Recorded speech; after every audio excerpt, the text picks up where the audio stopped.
Le journal en détail. Le président Fattah al-Sisi a tenu aujourd'hui une réunion avec le Premier ministre Dr Moustapha Madbouli et la ministre de la Coopération internationale Dr Rania al-Mashot. Selon le porte-parole de la présidence de la République, le conseiller Ahmed Fahmy, la réunion avait porté sur les efforts nationaux visant à renforcer les cadres de coopération internationaux, multilatéraux et bilatéraux en activant la diplomatie économique. Le point avec Sarah Maghrabi. Le porte-parole officiel de la présidence de la République, le conseiller Ahmed Fahmy, a déclaré que la réunion du président Abdel Fattah el-Sisi avec le Premier ministre Dr Moustapha Madbouli et la ministre de la Coopération internationale Dr Rania al-Mashot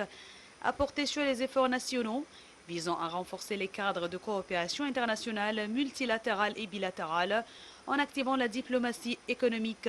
notamment en ce qui concerne le soutien et l'autonomisation du secteur privé en Égypte. Dans ce contexte, Rania al-Mashot a expliqué qu'un financement à taux réduit avait été fourni au secteur privé égyptien d'une valeur de 10,3 milliards de dollars au cours des 4 dernières années, sous la forme d'un soutien financier et technique.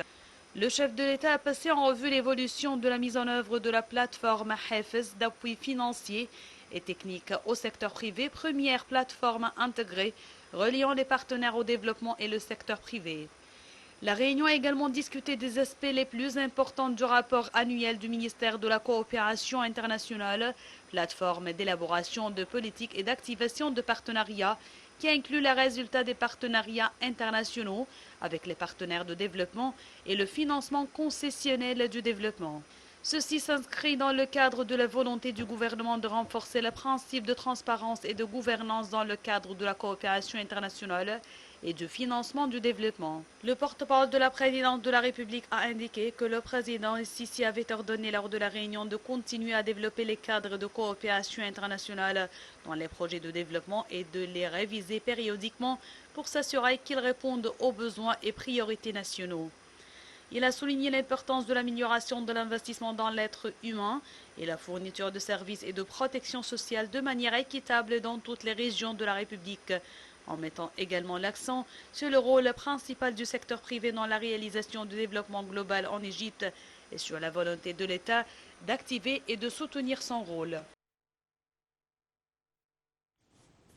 Le président de l'autorité nationale des médias, Hassan Zine, a adressé ses sincères félicitations et ses meilleurs vœux au président Abdel Fattah al-Sisi à l'occasion du Nouvel An. Prions Dieu Tout-Puissant de bénir ses efforts et guider ses pas pour achever le processus de développement global dans la construction de la nouvelle République et pour que le pays continue de jouir de la sécurité, de la paix et de la stabilité sous sa sage direction nationale qui n'épargne aucun effort afin de réaliser les aspirations et les espoirs du grand peuple égyptien à parvenir à une vie meilleure.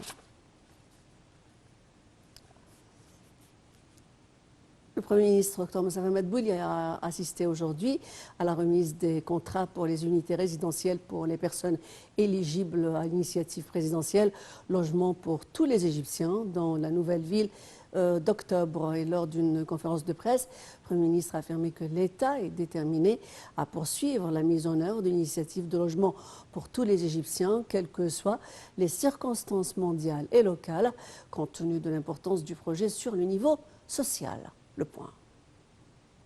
Le Premier ministre a affirmé que le gouvernement s'efforçait de contrôler les prix sur les marchés, notant que 7 produits stratégiques qui touchent la vie des citoyens comme première étape pour les inscrire dans la loi de la protection des consommateurs et la prévention des pratiques monopolistiques, appelant les citoyens à signaler toute violation des prix.